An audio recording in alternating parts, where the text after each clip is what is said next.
Shalom Bapak Ibu dan saudara-saudara yang terkasih. Salam sehat bagi kita semua. Puji syukur atas rahmat-Nya kita diperkenankan untuk membaca dan merenungkan kebenaran firman Tuhan di pagi hari ini. Sebelum itu mari kita bersatu di dalam doa. Kudus, kuduslah Engkau Allah kami yang terus melindungi dan menyertai setiap langkah kehidupan kami di malam tadi hingga pada pagi hari ini ya Bapa.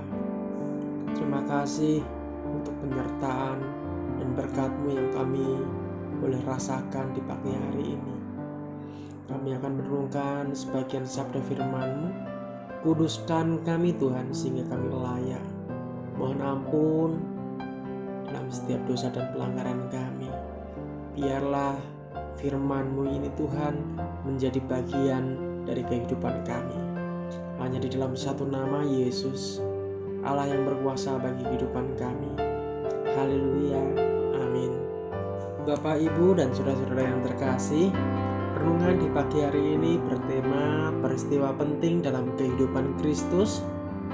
Ada 4 poin Bapak Ibu. Yang poin pertama terambil di dalam kitab Matius 14 ayat 15 sampai 21, dan poin yang kedua di dalam Matius 17 ayat 1 sampai 8, dan poin yang ketiga Yohanes 11 ayat 1 sampai 44, dan poin yang keempat di dalam Matius 21 ayat 1 sampai 11. Poin pertama Bapak Ibu dan saudara-saudara yang terkasih, pemberian makan 5.000 orang.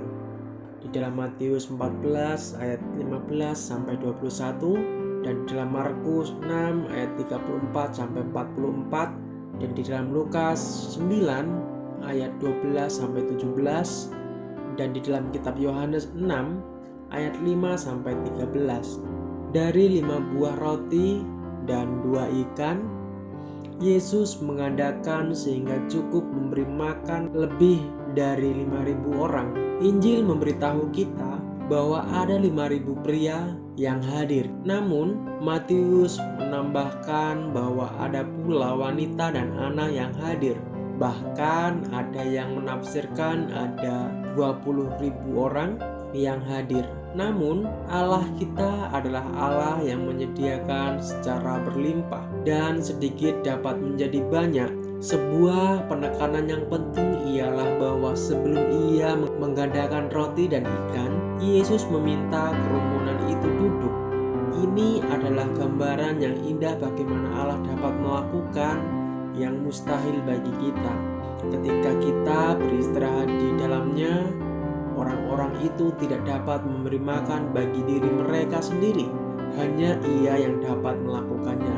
Mereka hanya mempunyai secuil, namun di tangan Allah sedikit itu menjadi perjamuan yang tidak sekedar cukup, nyatanya berlimpah ruah. Poin yang kedua yaitu transfigurasi, yang terambil dalam kitab Matius 17 ayat 1 sampai 8 dan Markus 9 ayat 2 sampai 8, dan dalam kitab Lukas 9 ayat 28 sampai 36. Peristiwa yang kita sebut transfigurasi mencerminkan keadaan sejatinya sebagaimana disaksikan oleh Petrus, Yakobus, dan Yohanes. Kemuliaan ilahinya bersinar merubah wajah dan pakaiannya sehingga para penulis Injil sulit menjelaskannya.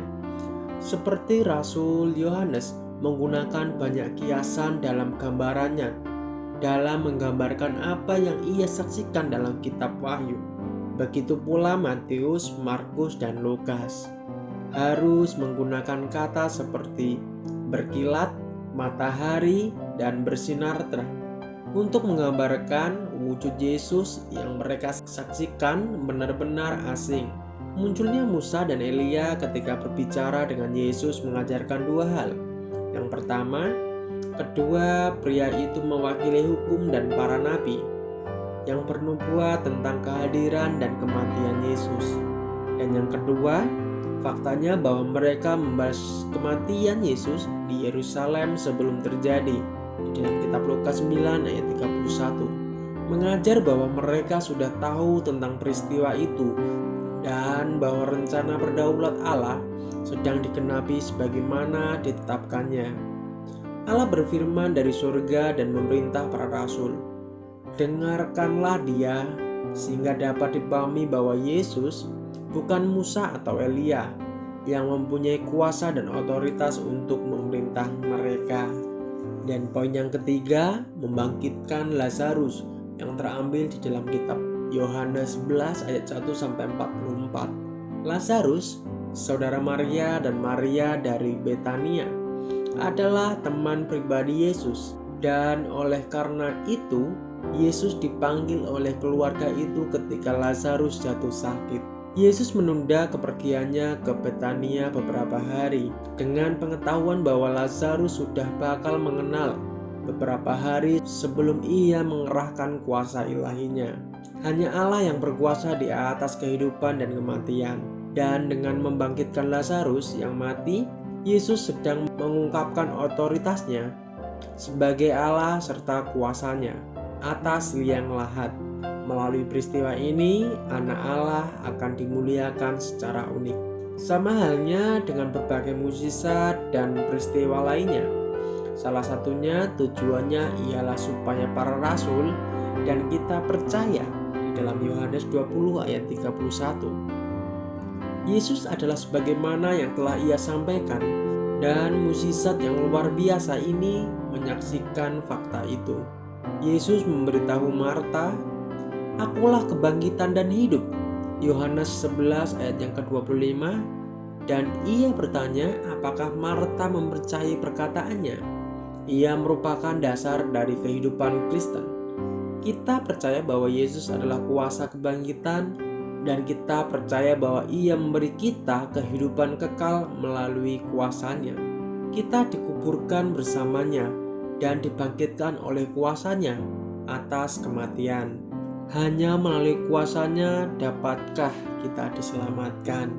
Dan poin yang keempat, kedatangan yang dielu-elukan di Yerusalem yang terambil di dalam kitab Matius 21 ayat 1 sampai 11 dan 14 sampai 17, dan di dalam Markus 11 ayat 1 sampai 11, dan di dalam Lukas 19 ayat 29 sampai 44, dan di dalam Yohanes 12 ayat 12 sampai 19.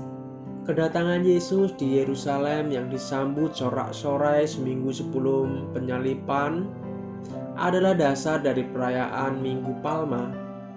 Masa yang menyambut dia meletakkan daun palem di depan jalannya. Namun persembahan mereka tidak tahan lama.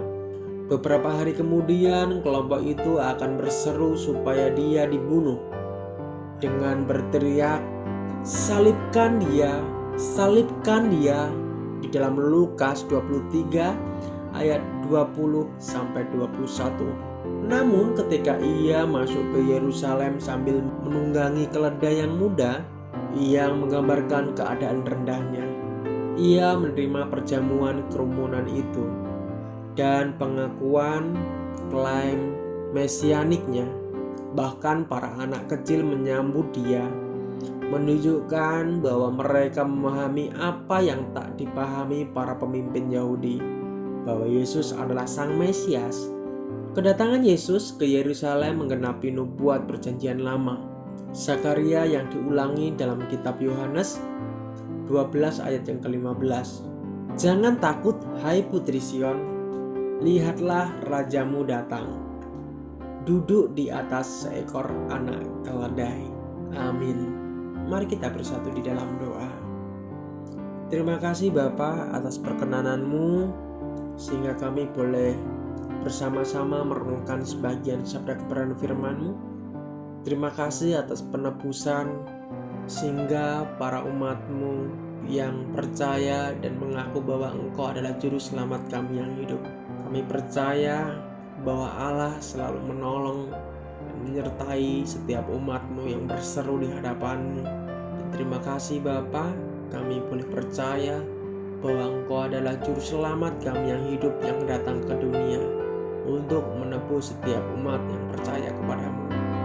Terima kasih, kami akan melanjutkan aktivitas kami, dan kami mohon Kudus sucikan dalam setiap kehidupan kami, sehingga hari demi hari Bapa kami layak di hadapan-Mu. Hanya di dalam nama-Mu Bapa kami berdoa dan mengucap syukur kepada Yesus Kristus Juru Selamat yang hidup. Haleluya, amin. Shalom, selamat pagi, selamat beraktivitas. Tuhan Yesus memberkati kita semua.